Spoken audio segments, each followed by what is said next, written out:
I got so much motherfucking design on right now. Break it down, bring it back, make it clap. I got 3 old thoughts, new block, where that thing. Bitches on my line, and you know. Pengertian kebijakan moneter Islam. Kebijakan moneter adalah upaya mengendalikan atau mengarahkan perekonomian makro ke kondisi yang diinginkan yang lebih baik dengan mengatur jumlah uang yang beredar. Yang dimaksud dengan kondisi lebih baik adalah meningkatkan output keseimbangan atau terpeliharaan. Stabilitas harga inflasi terkontrol. Instrumen-instrumen kebijakan moneter Islam di Indonesia. 1. Giro wajib minimum GMW. Giro wajib minimum GMW atau biasa disebut dengan reserve ratio atau merupakan instrumen kebijakan moneter yang cukup sesuai dengan sistem ekonomi Islam. Sistem GMW ini mengharuskan bank komersial untuk memiliki cadangan wajib dalam jumlah tertentu yang diletakkan di bank sentral. 2. Fasilitas pembiayaan dan simpanan. KFSBS adalah fasilitas simpanan yang disediakan oleh Bank Indonesia kepada bank syariah ataupun unit usaha syariah untuk menempatkan dananya di Bank Indonesia dalam rangka standing fasilitas syariah dengan akad wadiyah. Tujuannya adalah untuk absorpsi likuiditas perbankan syariah dalam rangka operasi moneter syariah OHS. 3. Operasi pasar terbuka.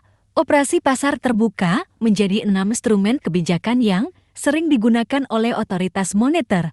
Hal ini dikarenakan 6 instrumen ini berorientasi pasar, keterlibatan bank, dan pialang bersifat tidak mengikat, arah kebijakan mudah ditangkap oleh pasar, dan tidak membebankan pajak pada bank. 4. Transaksi repo syariah.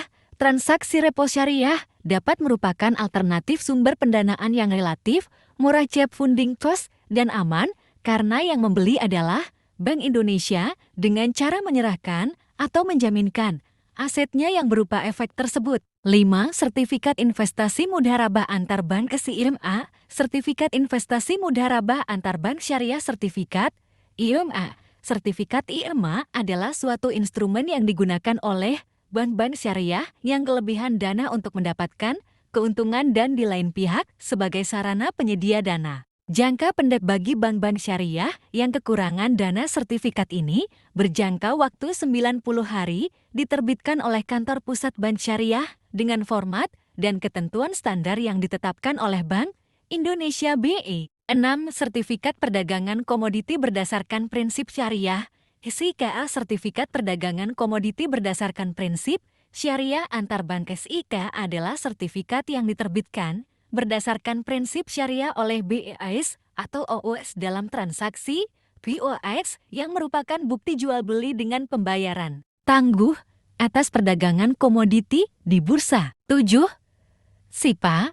Bank sentral telah menyempurnakan ketentuan pasar uang antar bank berdasarkan prinsip syariah PBI-POS. Penyempurnaan PBI-POS antara lain berupa penambahan instrumen baru POS berupa sertifikat pengelolaan dana berdasarkan prinsip syariah antar bank atau disebut SIPA. 8. Reserve repo SBSN. Repurchase agreement repo SBSN adalah transaksi penjualan SBSN oleh bank kepada Bank Indonesia dengan janji pembelian kembali sesuai dengan harga dan jangka waktu yang disepakati dalam rangka standing facilities syariah. Transaksi ini dilakukan dalam rangka melakukan operasi moneter yaitu kontraksi likuiditas perbankan. 9. PASBI Sertifikat Bank Indonesia. Sertifikat Bank Indonesia SBSBI adalah suatu instrumen hutang yang diterbitkan atau yang berasal dari pemerintah atau bank sentral di negara tersebut atas dasar unjuk dengan jumlah yang tertentu dan akan dibayarkan kepada pemegang atau pemilik dana pada tanggal yang telah ditentukan dan disepakati bersama sebelumnya. 10. SBSN Sertifikat Berharga Syariah Nasional. Bertambahnya instrumen surat berharga syariah negara SBSN diharapkan kemampuan pemerintah dalam pengelolaan anggaran negara terutama dari sisi pembiayaan akan semakin meningkat. Penggunaan instrumen ini adalah bagian dari momentum semakin berkembangnya pasar keuangan syariah, baik di dalam maupun di luar negeri, sehingga pemerintah Indonesia perlu memanfaatkannya dengan sebaik mungkin.